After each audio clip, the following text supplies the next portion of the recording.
A bird's lunch. In the summer, Sam and Mike were playing in the yard. Boys, their mom called, it is time for lunch. Please sit nicely and eat your food, Mom said. You can play more after you eat. She put out peanut butter and jelly sandwiches and milk. Mike sat down at the table.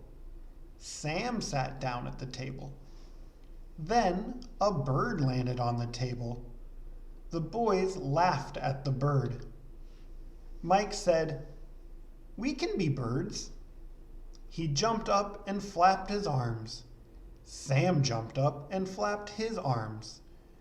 The boys ran around the yard, flapping their arms. "Boys, please sit down and eat," said their mom sternly. The boys sat down. "Where did the bird go?" asked Mike.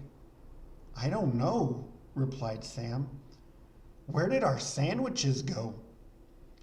The bird sat in the trees and smiled. "He likes peanut butter,"